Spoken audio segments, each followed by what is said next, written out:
ఈనాటి ఈ కార్యక్రమానికి ముఖ్య అతిథిగా విచ్చేసినటువంటి మా BC political front chairman Balgoni Balaraj గౌడన్న గారికి, అదేవిధంగా మా వైస్ చైర్మన్ దుర్గా గౌడన్న గారికి, మా వెలికటి విజయ్ కుమార్ అన్న గారికి, మా కన్వీనర్ రాష్ట్ర కన్వీనర్ ఐలి వెంకన్న గారికి, అదేవిధంగా బోయ గోపి గారికి, మా సింగం నాగేశ్వర గారికి, మా అంబల నారాయణ గౌడన్న గారికి, అదేవిధంగా మా టీఆర్టీఎస్ రాష్ట్ర అధ్యక్షులు గంగపుత్ర సంఘ అధ్యక్షులు బెట్టు దండదన్న గారికి, ఇక్కడ విచ్చేసినటువంటి మిత్రులకు, మా అందరికీ బీసీ బంధువులందరికీ రక్షణకి బీసీ ఉద్యోగులను తెలియజేస్తా ఉన్నాం. ముఖ్యంగా మిత్రులారా, ఒకటే ఇది అత్యంత సీరియస్ గా నడుస్తున్నటువంటి విషయం ఈ రాష్ట్రంలో. ఈ రాష్ట్రంలో ఉన్నటువంటి బీసీ ఎస్సీ ఎస్టీ సోదరులందరూ, వాళ్ళతో పాటు ఓసీ సోదరులు కూడా అందరూ వినాల్సిన ముచ్చట, చర్చించాల్సిన ముచ్చట. చిరికి గాలివాన కాదు, ఒక మహా కురుక్షేత్రం జరగబోయేటటువంటి విధ్వంసం జరిగే ముందు సముద్రం ఎంత నిర్మలంగా ఉంటుందో అలాంటి సందర్భంలో ఇలా తెలంగాణ రాష్ట్రం ఉంది. ఇవి మాటలు కాదు. 1994 నుంచి 2018 వరకు 34% రిజర్వేషన్స్ అమలైనాయి తెలంగాణ రాకముందు. అది 73-74 రాజ్యాంగ సవరణ ద్వారా వచ్చినటువంటి గ్రామ పంచాయతీ రిజర్వేషన్స్ అని. దాని తదనంతరం తెలంగాణ వచ్చిన తర్వాత, తెలంగాణ రావడం కోసం కొట్లాడింది బీసీలు, అమలు అయింది బీసీలు, దుంకాం చేసింది బీసీలు, గజ్జ కట్టింది బీసీలు, పాట పాడింది బీసీలు. ఈ తెలంగాణ రావడం కోసం అమలు అయింది బీసీలు. కానీ తెలంగాణ వచ్చిన తర్వాత అదే బీసీలకు 34% రిజర్వేషన్స్ నుంచి 17%, 18%, 21%, 23% పడిపోయింది. 2018లో పంచాయతీరాజ్ చట్టం తీసుకొచ్చి ఆనాటి ప్రభుత్వం 285 ఆర్డినెన్స్ ను తీసుకొచ్చి, ఆ రోజు అది 10 సంవత్సరాల వరకు 2 దఫాల కోసం చేసినటువంటి ఆర్డినెన్స్. నిజంగానే తెలంగాణ రాష్ట్రం వచ్చిన తర్వాత 2019లో 23% రిజర్వేషన్స్ అమలైనాయి. అప్పుడు 12,733 గ్రామాలు ఉంటే, 35 గ్రామాలు ఉంటే, అప్పుడు బీసీలకు రిజర్వేషన్స్ ఎన్ని వచ్చినాయి? సర్పంచులు 2,800 పైన సర్పంచులు వచ్చినాయి. మరి ఈ రోజు నువ్వు 42% రిజర్వేషన్ ఇచ్చిన ఈ సందర్భంలో అవి పెరగాలన్నా తగ్గాలన్నా? మరి అదే 2018 పంచాయతీరాజ్ చట్టం ప్రకారం ఇచ్చినా కూడా ఈ రోజు 2,800 రావాలి. కానీ 21,33 ఎట్లా వచ్చినా మేము అడుగుతా ఉన్నాం. అంటే 700-800 సర్పంచులు ఎట్లా తగ్గినాయి? దీనికి ఏం సాగు చెప్తున్నారు? రొటేషన్ పద్ధతి అని చెప్తున్నారు. అసలు రొటేషన్ పద్ధతి చెప్పమన్నా వెదవ పెట్టమన్నా గాడి చూడని మేము అడుగుతా ఉన్నాం. 2018 పంచాయతీరాజ్ చట్టం ఏం చెప్తుంది? 2 దఫాలుగా సర్పంచ్ ఎలక్షన్ నడిపించుకోవడం కోసం 2 టర్మ్స్ కోసం చేసినటువంటి చట్టం. నీ చేత కాలే, నువ్వు దత్తము, పనికిమాల వాడివి, అసమర్థుడివి, రాజ్యం వేయలేకపోతున్నావు, కనీసం రోడ్లు వేయలేకపోతున్నావు, పిల్లలకు ఫీజు రియంబర్స్మెంట్ ఇవ్వలేకపోతున్నావు.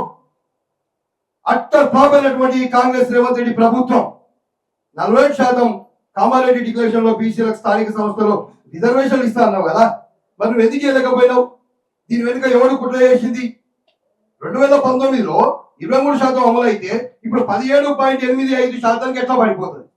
దీని వెనుక ఎవడు కుట్ర చేసిండు? దీని వెనుక ఎవడు ఎన్ని కుయుక్తులు పడినారు, ఎవడు మోసం చేస్తుండ్రు, ఎన్ని ఎత్తులేసారు? ఈ మధ్య కాలంలో జరిగిన విషయం ఏంటంటే, బీసీలకు 42% రిజర్వేషన్ ఇస్తానేది ఒక మాయా బోగస్ మాట.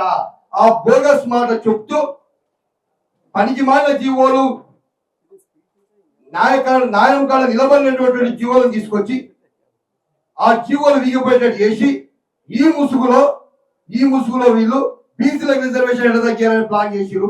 అదే 17.85 వచ్చింది. మిత్రులారా, ఈడబ్ల్యూఎస్ రిజర్వేషన్స్ ని ఎవరిని అడిగించారు? ఈడబ్ల్యూఎస్ రిజర్వేషన్ ఏ విధంగా అయితే రాజ్యాంగ సవరణ చేసిరో అదే విధంగా కూడా బీసీలకు కూడా అదే విధంగా రాజ్యాంగ సవరణ చేసి రిజర్వేషన్స్ ఇవ్వాల్సినటువంటి అవసరం 9th షెడ్యూల్లో పెట్టి వీళ్ళకి ఓకే అర్థమవుతలేదు. 243D6 ప్రకారం ఒక క్లాజ్ పెట్టి బీసీలకు రిజర్వేషన్స్ జనాభా దామాషా ప్రకారం ఏ రాష్ట్రం ఆ రాష్ట్రం ఇచ్చేటటువంటి ఒక పదం రాస్తే సరిపోతుంది. బీసీలు ఏ రాష్ట్రంలో ఆ రాష్ట్రంలో ఇచ్చుకున్నా పర్వాలేదు. కానీ ఏం చేస్తున్నారు? 1992లో ఇంద్రసాని కేసులు సాగ్గా చూపించి 50% సీలింగ్ అడ్డం పెట్టి బీసీలను ఎన్ని రకాలుగా ఊచకోత వేయాలని అన్ని రకాలుగా ఊచకోత వస్తున్నారు. ఇంద్రసాని కేసులో కూడా అప్పుడు ఒకటే విద్యా ఉద్యోగాలలో 50% సీలింగ్ అని పెట్టిరు నైపుణ్యం కోసం అని. రాజకీయాల్లో చెప్పలే వాళ్ళు, రాజకీయ రిజర్వేషన్ దానికి లింక్ కూడా లేదు. అయినా ఈ దుర్మార్గులు, ఈ దొంగలు, ఈ ఆధిపత్య ఫ్యూడలిస్ట్ మానసిక స్వభావం కలిగినటువంటి ఈ రాజకీయ నాయకులు ఈ మూడు పార్టీలను కలిసి కుయుక్తులు బట్టి దాని మీద కేసుల మీద కేసులు, కేసుల మీద కేసులు, కేసుల మీద కేసులు వేయించి దాన్ని తీసుకొచ్చి రోడ్డు మీద పెట్టి కుక్కలు చెప్పిన ఇస్తారు చేసి అలా బీసీల బతుకులు. బీసీలు నేను ఒకటే చెప్పదలుచుకున్నాను, బీసీ సోదరులారా ఇప్పటికైనా ఏకం కావాలి, రాజకీయంగా ఏకం కావాలి. అడుక్కుంటూ వచ్చేటివి హక్కులు, అడుక్కుంటూ వచ్చేవి హక్కులు కావు, అడుక్కుంటూ వచ్చేది బిచ్చం, కొట్లాడితే వచ్చేది హక్కులు. మనం కొట్లాడాల్సినటువంటి సందర్భం ఉంది, కొట్లాడితే మన హక్కులు సాధించుకోగలుగుతాం. బీసీ పొలిటికల్ ఫ్రంట్ పెట్టింది అన్న రిజర్వేషన్లు ఇవి, సంక్షేమ పథకాలు ఇవి. వాడు అనౌన్స్ చేయగానే పోయి పాల ప్యాకెట్లు, పూలదండ లేసుడు, చీడి గింజలు కట్టుడు, నిమ్మకాయలు కోసుడు, ఇట్లాంటి పనికి మాలిన వేషాలు వేయడం కోసం, బతుకుదెరు వేషాలు వేయడం కోసం బీసీ పొలిటికల్ ఫ్రంట్ నిర్మాణం చేయలే. బీసీ పొలిటికల్ ఫ్రంట్ నిర్మాణం చేసింది రాజకీయ ప్రత్యామ్నాయ వేదిక సృష్టించడం కోసం. బీసీ పొలిటికల్ ఫ్రంట్ పాల్గొని బాలాజీ గౌడన్న గారు ఆధ్వర్యంలో, ఆయన అధ్యక్షతలో మేము నిర్మించడం జరిగింది, మేము తీసుకొని రావడం జరిగింది BC political front. BC political front ఏ విధంగా అయితే 1984లో ఏప్రిల్ 14న బాబాసాహెబ్ అంబేద్కర్ పుట్టిన రోజున కాంచీరామ్ గారు ఏ విధంగా అయితే బీఎస్పీ పార్టీ పెట్టిండో, అదే విధంగా పార్టీ నిర్మాణం చేయడం కోసం ఈ రాష్ట్రంలో మేము బీసీ పొలిటికల్ ఫ్రంట్ పెట్టాం. ఆ రోజు వరకు అందరినీ కలుపుకుంటాం. ఈ రోజు రిజర్వేషన్ ఉద్యమం జరుగుతుంటే ఆ సంఘం ఎందుకు కలిసలేదు, ఈ సంఘం ఎందుకు కలిసలేదు చాలా మంది మాట్లాడుతూ ఉన్నారు. మేము ఎవరితో అయినా కలవడానికి సిద్ధంగా ఉన్నాం. మా దారి 9th షెడ్యూల్ రిజర్వేషన్ రాజ్యాంగ సభలు చేసి 9th షెడ్యూల్ లో పెట్టి 45% బీసీలకు రిజర్వేషన్ యొక్క దారిలో మేము వెళ్తున్నాం. మనం అందరం కలిసి ఒకే దారిలో ప్రయాణం చేయాలి. కానీ మీ దారులు ప్రగతి భవన్, మీ దారులు కాంగ్రెస్ పార్టీ దగ్గరికి, మీ దారులు బీఆర్ఎస్ పార్టీ, బీజేపీ పార్టీ ఇది వైపు మీ దారులు వేసుకుంటా, మీరు తప్పుదారులు దొరుకుకుంటా ఇవాళ సంఘాలని వాళ్ళందరూ రావాలంటే యుద్ధం చేయడానికి సిద్ధంగా బీసీ పొలిటికల్ ఫ్రంట్ ముందుకెళ్తా ఉంది. ఖచ్చితంగా మనందరం ఆ రోజు కూడా చెప్పినాం, ఈ జీవోలు ఆగవు, ఈ ఆర్డినెన్స్ రాగమని. జీవోల రాగం ఎత్తుకున్న ఈ రాష్ట్రంలో నేను అడుగుతా ఉన్నాను. జీవోల రాగం ఎత్తుకొని జీవోలు కావాలి, ఆర్డినెన్స్ కావాలి. ఇలా జీవోల ఆర్డినెన్స్ కొట్టి పడేస్తే రోడ్డు మీద పడ్డం, పడింది మనం కాదు, మన సోదరులు పూర్తి బీసీ సమాజం అంతా రోడ్ల మీద పడింది. వాళ్ళు దగ్గర 20 ఏళ్ళు 30 ఏళ్ళ నుంచి వాళ్ళ శక్తిని ఆర్థికంగా రాజకీయంగా ఎదగాలని అన్ని తాకట్టు పెట్టుకొని తిరుగుతుండే ఇలా రోడ్డు మీద వాడు ఏడుస్తా తిరుగుతూ ఉన్నారు. ఈ రాష్ట్రంలో 42% ఇస్తున్న కాంగ్రెస్ పార్టీని ఒకటి అడుగుతా ఉన్నాను. 21% తక్కువగా 10 జిల్లాల్లో వచ్చినాయి, 10% తక్కువగా 14 జిల్లాల్లో వచ్చినాయి. ఇదేది 47% రిజర్వేషన్స్. కావున బీసీ మిత్రులారా, ఎస్సీ ఎస్టీ సోదరులతో కలుపుకొని జనరల్ సీట్లో పూర్తి స్థాయిలో బీసీలు పూర్తి స్థాయిలో జనరల్ సీట్లో పోటీ చేయండి. మీ పార్టీ వాడికి ఫస్ట్ వార్నింగ్ ఇవ్వండి. మీ చేత కాలేదు 40% రిజర్వేషన్స్ ఇవ్వడానికి.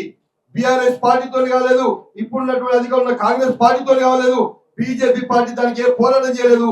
మీ పార్టీలో వల్లే కాలే కాబట్టి మీ పార్టీ అధినేతలైనా కూడా, మీరు గెలిపించిన ఎమ్మెల్యేలు అయినా కూడా, అక్కడ మండల అధ్యక్షులు ఎవరైతే ఉంటుందో పార్టీలకు, గ్రామాధ్యక్షులు ఎవరైతే ఉంటుందో వాళ్ళ గల్లా పట్టుకుని అడగండి, మాకు రిజర్వేషన్స్ రాలే కాబట్టి మేము బీసీలో పోటీ చేస్తాం, మీరు సపోర్ట్ చేయాలని అడగండి.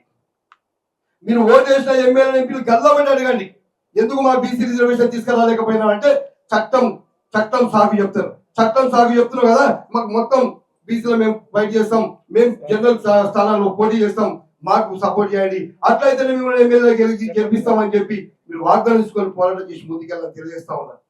అందుకే మిత్రులారా, రాబోయే కార్యాచరణ బీసీల రిజర్వేషనే మా అంతిమ లక్ష్యం. రాబో కాలంలో బీసీలు పార్టీలు పెట్టుకొని ముందుకు పోవడానికి బీసీ పొలిటికల్ ఫ్రంట్ కృషి చేస్తుంది, యుద్ధం చేస్తుంది, పోరాటం చేస్తుంది తెలియజేస్తూ సెలవు తీసుకుంటాం.